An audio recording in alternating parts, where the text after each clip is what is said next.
ఎటువంటి కంటి సమస్యకైనా 100% ఆయుర్వేద పరిష్కారం సంజీవన్ నేత్రాలయ.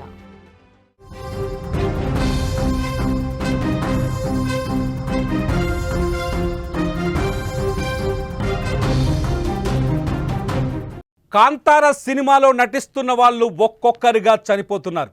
గడిచిన 4 నెలల్లో 4 ప్రాణాలు కోల్పోయారు. ఎందుకు ఇలా జరుగుతోంది? కాంతార సినిమాలో నటించిన వాళ్ళని మరణం వెంటాడటం వెనుక ఏదైనా ఉందా?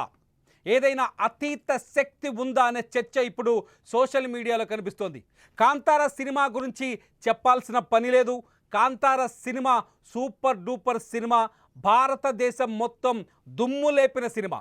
అన్ని భాషల్లో, ఏదైతే పాన్ ఇండియాలో రిలీజ్ అయిన ఈ సినిమాని అన్ని భాషల్లో గ్రాండ్ సక్సెస్ అయింది.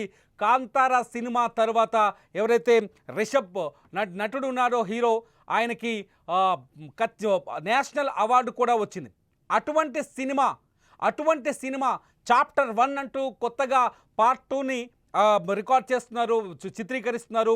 అక్టోబర్ 2, 2025 అంటే దసరా రోజు ఈ సినిమాని విడుదల చేసేందుకు కూడా సన్నాహాలు జరుగుతున్నాయి. ఎవరైతే రిషబ్ శెట్టి ఎవరైతే ఉన్నారో ఈ సినిమాకి నిర్మాత, దర్శకుడు అన్నీ ఆయనే. రిషబ్ శెట్టికి మంచి గుర్తింపు కూడా వచ్చింది కాంతార సినిమాతో.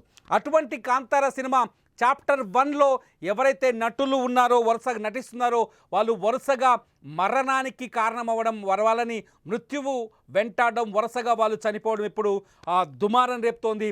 సోషల్ మీడియాలో కాంతార వరుస మరణాలపైన చర్చ జరుగుతోంది. తాజాగా నిన్న ఆగస్టు 8 నిన్నటి రోజున కాంతారలో మహదేవ పాత్ర పోషించిన నటుడు టి ప్రభాకరన్ కళ్యాణి కన్నుమూశారు. మీరు స్క్రీన్లో చూస్తున్నారు. టి ప్రభాకరన్ కళ్యాణి ఇతనే మహదేవ సినిమాలో కాంతార చాప్టర్ 1లో మహదేవ పాత్ర పోషించాడు. మహదేవ పాత్ర నటిస్తున్న ఇతను గుండెపోటుతో సడన్గా నిన్న తన నివాసంలో కన్ను మూసినట్టుగా తెలుస్తోంది. అంటే ప్రభాకరన్ మరణం సహజమైన మరణం కావచ్చు, కానీ గడిచిన 4 నెలల్లో మే 6వ తేదీ నుంచి ఆగస్టు 8వ తేదీ వరకు వరుసగా 4 వ్యక్తులు చనిపోయారు. కాంతార సినిమాలో నటిస్తున్న చాప్టర్ 1 సినిమాలో నటిస్తున్న 4 వ్యక్తులు చనిపోయారు. ఈ మరణాలకు కారణం ఏంటి? గతంలో చంద్రముఖి 2 సినిమా ఏదైతే ఉందో, చంద్రముఖి 2 సినిమా సమయంలో కూడా ఇటువంటి చర్చ జరిగింది. కన్నడ హీరో విష్ణువర్ధన్ చనిపోయిన తర్వాత ఇటువంటి చర్చ భారీ ఎత్తున నడిచింది. అయితే ఆ చర్చని మర్చిపోతున్న తరుణంలో మళ్ళీ అదే కన్నడ ఇండస్ట్రీ నుంచి తెరపైకి వస్తున్న, దేశవ్యాప్తంగా సంచలనం సృష్టించబోతుంది అనుకుంటున్న కాంతారాకి సంబంధించిన చాప్టర్ 1 విడుదలకు రెడీ అవుతుంది. షూటింగ్ ఇంకా నడుస్తోంది. ఈ సమయంలో వరుస మరణాలు ఆ సినిమాని వేధిస్తున్నాయి. వరుస మరణాలు ఆ సినిమా పైన సోషల్ మీడియాలో చర్చకు దారితీస్తున్నాయి. కాంతార సినిమాలో చనిపోయిన వాళ్ళ లిస్ట్ ఒకసారి చూస్తే, నిన్న ఆగస్టు 8వ తేదీన ఎవరైతే ప్రభాకర్ కళ్యాణి ఎవరైతే ఉన్నారో ఆయన గుండెపోటుతో మరణించారు. అంతకు ముందు కళాభవన్ నిజ్జు అని మలయాళ నటుడితను. కళాభవన్ నిజ్జు మంచి మిమిక్రీ ఆర్టిస్ట్ కూడా. అతను కూడా సినిమా సెట్లో, ఆయన కేరళలో వేరే సినిమా, ఈ సినిమా కాదు వేరే సినిమాలో నటిస్తున్నారు. సెట్లోనే ఆయన ఏదైతే సెట్ దగ్గర స్టే ఉంటుందో ఆ స్టేలో ఉండగానే గుండెపోటుతో కన్ను మూశాడు కళాభవన్ నిజ్జుకి మలయాళంలో మంచి పాపులారిటీ ఉంది. అట్లాగే కన్నడ ఇండస్ట్రీలో కూడా కళాభవన్ నిజ్జు చాలా సినిమాల్లో నటించాడు. 12 జూన్ 2025 రోజున జూన్ 12, 2025 రోజున కళాభవన్ నిజ్జు మరణించాడు. కళాభవన్ నిజ్జుకు ముందు రాకేష్ పూజారి అనే మరో నటుడున్నాడు. ఇతను హాస్య నటుడు. కన్నడ, తుళు లాంగ్వేజ్లో రాకేష్ పూజారికి చాలా పాపులారిటీ ఉంది. తుళుతో పాటు కన్నడ ఇండస్ట్రీలో కూడా తుళు లాంగ్వేజ్లో వచ్చిన చాలా కన్నడ షోల్లో రాకేష్ పూజారికి వాల్యూ ఉంది, మంచి గుర్తింపు వచ్చింది.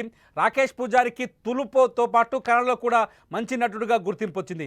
రాకేష్ పూజారి కూడా కాంతార చాప్టర్ 1లో నటించారు. రాకేష్ పూజారి కూడా ఊహించని విధంగా గుండెపోటుతోనే ప్రాణాలు కోల్పోయారు. ఆ తర్వాత ఒక జూనియర్ నటుడు కాంతార సినిమాలో చాలా కీలకమైన పాత్ర వచ్చింది. ఆయన పేరు ఎంఎఫ్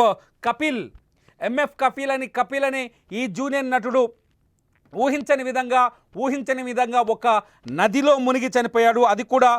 అది కూడా మే 6, 2025 మే 6 ఎంఎఫ్ కపిల్ మరణంతోనే కాంతార మరణాలు మొదలయ్యాయని చెప్పాలి. అంతకుముందు కాంతార సినిమాలో యాక్ట్ చేసేందుకు వెళ్తున్న ఒక జూనియర్ ఆర్టిస్టులకు సంబంధించిన ఒక బస్సు ప్రమాదానికి గురైంది. అయితే ఈ ప్రమాదాన్ని అంతా లైట్ తీసుకున్నారు. ఆ తర్వాత ఎప్పుడైతే ఎంఎఫ్ కపిల్ మరణించాడో మే 6, 2025న ఎంఎఫ్ కపిల్ మరణించాడో అప్పటి నుంచి కొంత భయం కూడా మొదలైంది ఈ సినిమాలో. ఎందుకంటే కాంతార అనేది ఒక అంటే కోస్టల్ కర్ణాటకకు సంబంధించిన అంటే సముద్ర తీరానికి దగ్గరగా ఉన్న కోస్టల్ కర్ణాటకలో ఉన్న భూతగోళ అనే ఒక సంప్రదాయానికి సంబంధించిన సినిమా. భూతకోళ సంప్రదాయంలో భూ ఆక్రమణలు, భూమిపైన హక్కులు, ఈ సినిమా చూసిన వాళ్ళందరికీ చాలా బాగా తెలుసు. 2022లో విడుదలైన ఈ సినిమా రిషబ్ శెట్టి తన సర్వాన్ని ఒడ్డి ఈ సినిమా తీశారు. రిషబ్ శెట్టి తీసిన ఈ సినిమా సూపర్ డూపర్ హిట్ అయింది. తెలుగులోనే బోల్డ్ అని కలెక్షన్స్ వచ్చాయి. మన తెలుగు ప్రేక్షకులే ఈ సినిమాని ఎగబడి చూశారు. దాదాపు 50 రోజులకు పైనే ఈ సినిమా హౌస్ఫుల్ నడిచింది.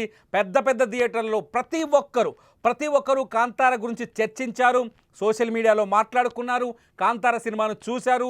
రిషబ్ శెట్టికి ఈ సినిమా ఏకంగా జాతీయ స్థాయిలో గుర్తింపు తెచ్చింది. పద్మశ్రీ అవార్డుని కూడా ఈ సినిమా రిషబ్ శెట్టికి తెచ్చిపెట్టింది.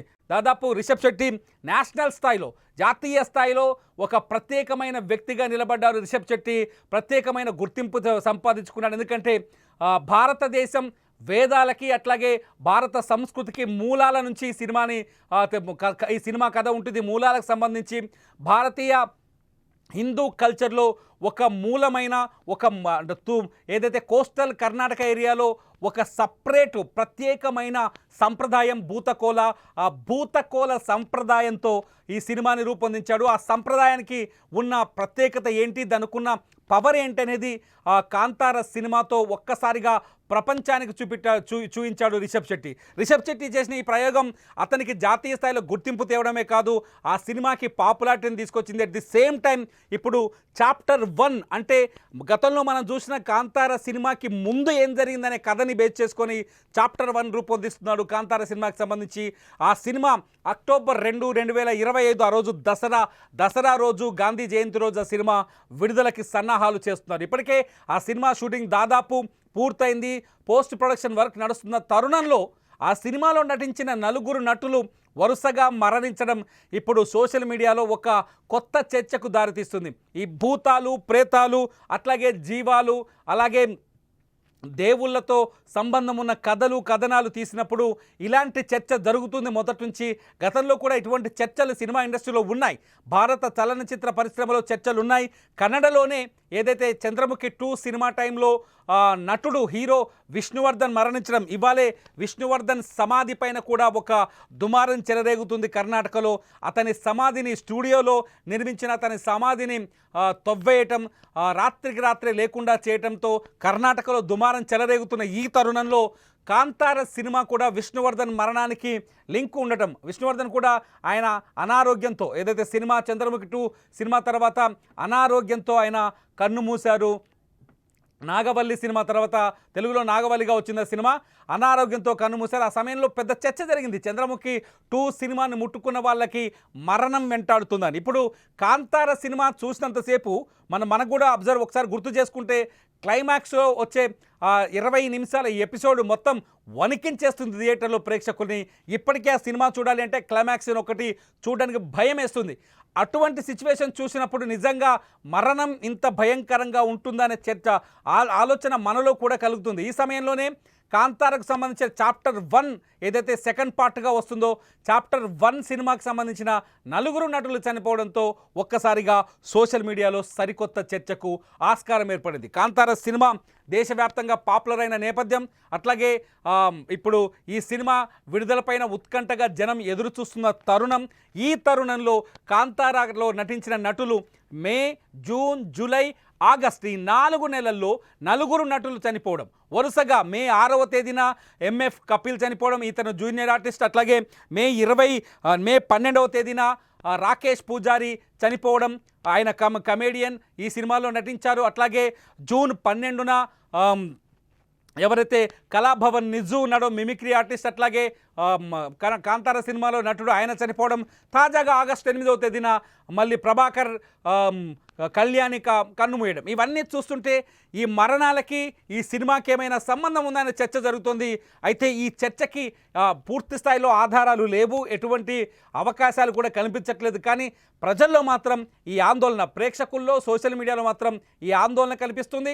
రకరకాల చర్చలకు ఈ మరణాలు, వరుస మరణాలు వేదిక అవుతున్నాయి. మీరేమనుకుంటున్నారు? కాంతారా సినిమాలో నటిస్తున్న నటులు వరుసగా కన్నుమూయడం పైన మీ అభిప్రాయాలు ఏంటి? మీ అభిప్రాయాలు ఏమనుకుంటున్నారు? సోషల్ మీడియాలో జరుగుతున్న చర్చ పైన మీ అభిప్రాయాలు ఏంటనేది ఈ వీడియో కింద కామెంట్ చేయండి. చూస్తూనే ఉండండి లైవ్ అప్డేట్స్ కోసం సుమన్ టీవీ డిజిటల్ లైవ్, అట్లాగే సుమన్ టీవీ లైవ్.